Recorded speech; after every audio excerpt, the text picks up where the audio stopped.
Website पर 21वां number का प्रश्न दिया गया है, सरल कीजिए।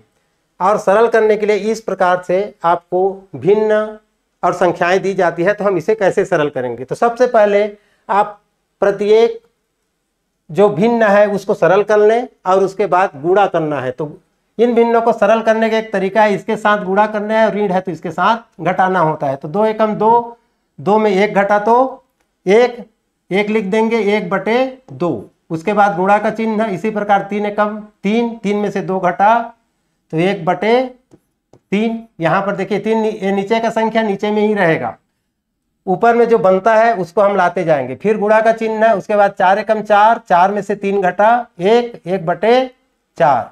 इसी प्रकार हमारे पास अगला भिन्न है, गुणा का चिन्ह फिर आ जाएगा जो है वो। इसी प्रकार 5 एकम 5, 5 में से 4 घटा 1 और 1/5। इसको जब हम हल करेंगे तो ऊपर का 1 का 1 ही आएगा, 1 एकम 1 सब गुणा 1 हो जाएंगे। आप इसको गुणा करेंगे तो 5 दूने 10 और 10 चौक 40 और 40 दिया 120। तो ये आपका उत्तर आता है 1/120C। इसी तरह से हम प्रश्न क्रमांक 22 पर चलते हैं।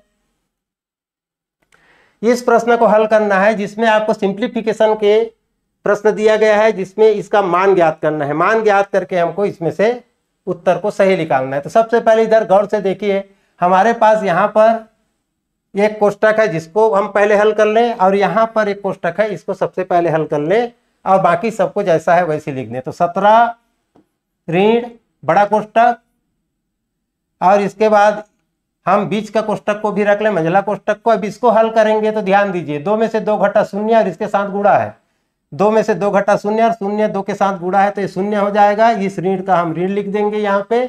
अब यहाँ पर 4 और 4 को जोड़ देंगे तो 8, अब 8 पंछे 40, ये हो जाएगा ये सर्पाकार कोष्टक। इसके बाद हमारे पास क्या है, भागित 10। इसके बाद हम इतना को, वहां से बहुत सारे चीज हल होकर आ गए। अब इतने को हल करेंगे, इतने को हल करेंगे तो बड़ा कोष्टक तो रहेगा 17 ऋण बड़ा कोष्टक रहेगा।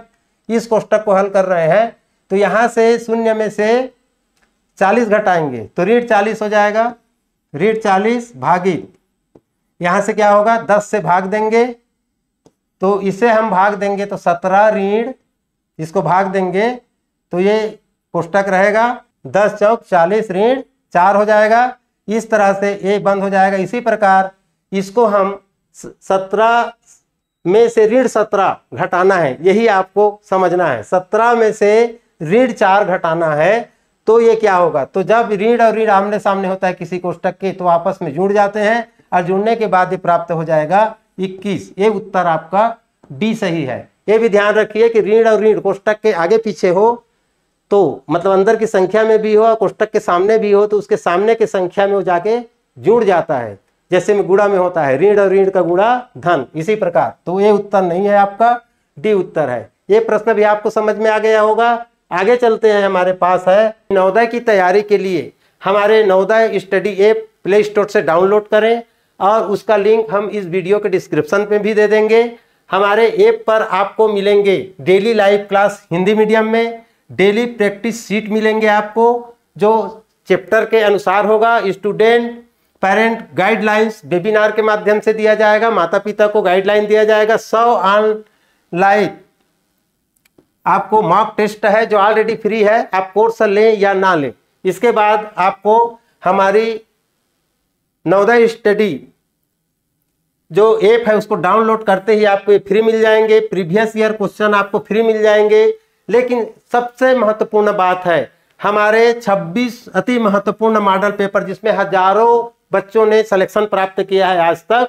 हिंदी मीडियम के 26 मॉडल पेपर आपको मिलेंगे और उसी मॉडल पेपर का आपको सॉल्यूशन मिलेंगे। अति महत्वपूर्ण मॉडल पेपर जिसमें एक भी प्रश्न किसी किताब से नहीं है, किसी पुराने साल से नहीं है, सारे प्रश्न हमारे द्वारा बनाए गए हैं। मेंटल एबिलिटी, गणित और यहाँ तक कि उनके पैसेज जो आप उसमें से एक भी प्रश्न को किसी पुस्तक से या पुराने साल के प्रश्न से नहीं खोज पाएंगे। तो ये मॉडल पेपर अति इफेक्टिव है। मैं इतना दावा करता हूं कि 26 मॉडल पेपर के प्रश्नों को ही यदि कोई बच्चा साल भर में पूरी तरह से तैयारी कर लेगा वो 100% है कि वो परीक्षा निकाल लेगा। तो चलिए अगले प्रश्न पे चलते हैं। अगला प्रश्न इसमें है, निम्न में से किन दो भिन्नों का योगफल 4.5 के बराबर होगा। 4.5 का मान 4.5 होता है। अब 4.5 को समझने के लिए हमें ध्यान देना है, 4.5 होने के लिए हमारे पास किन दो संख्याओं का योग होना जरूरी है। 4.5 होने के लिए एक तो सभी के सामने या तो यहाँ 3 और 3 है और यहाँ 1 है, ये पूर्ण संख्या है। इसको पहले देखिए, किसको किसको हम जोड़े तो 4.5 होगा, नहीं तो सबको जोड़ जोड़ के देखना पड़ेगा। या हम इसको सबको सिंपल कर लें। क्या कर लें? सिंपल कर लें तो 4 एकम 4 और 3, 4 और 3 7/4, तो इसमें भी कठिन हो जाएगा। उसके बाद हम देखें या तो किसी इसको और इसको जोड़ते हैं तो क्या हो जाएगा 3, क्या हो जाएगा 3। अब उसके बाद हमको 1.5 की और जरूरत है। 1.5 बनाने के लिए हमें किसकी जरूरत है? 1.5 बनाने के लिए 6/4 की जरूरत है। तो 6/4 किसको किसको जोड़ेंगे तो होगा। देखिए 3 हमको यहाँ से मिल गया, कहाँ से? ए और डी से। ए और डी से क्या मिला? 3 मिल जाता है पूरा पूरा। 3 हमारे पास मिल गया और हमको इसको जोड़ देते हैं 3/4 और 3/4 को जोड़ते हैं। 3/4 और 3/4 जो क्या होता है? 6/4। 6/4 का मान क्या होता है? 1.5 होता है। 1.5 होता है मतलब 4 एकम 4, 4 सही 2/4 बराबर 1 सही 2/4 बराबर 1 सही 1/2, यानी कि 1.5। इसमें हम धन 1 सही 1/2 लिखते हैं तो ये क्या मिल जाता है हमें? 4 सही 1/2। 4 सही 1/2 को हम सिंपल करते हैं तो ये 9/2 होगा। 9/2 को हल करते हैं तो क्या हो जाएगा? 4.5। ये उत्तर आपके सामने निकल के आया। कौन सा? 1 के साथ हम डी को जोड़ देते हैं तब जाके ए के साथ डी, यानी कि डी उत्तर आपका सही है। और यदि आप इसको सिंपल करके जोड़ते रहेंगे तो आपका समय खराब होगा। जैसे कि हम पहले सोचें, मतलब इसको इसके साथ जोड़ने से कभी 4.5 नहीं होगा, क्योंकि ऑलरेडी सामने की संख्या 5 हो जा रही है। इसको इसके साथ जोड़ने से 6 हो जाएगा, ऑलरेडी ज़्यादा हो जा रहा है।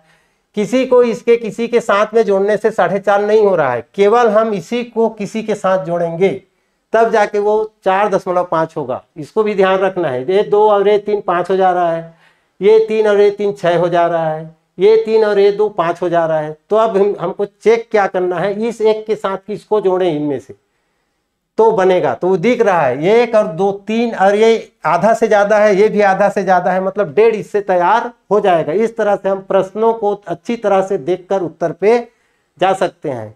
यदि आपको अच्छी लग रही है तो हमारे वीडियो को शेयर करें, लाइक करें, चैनल को सब्सक्राइब करें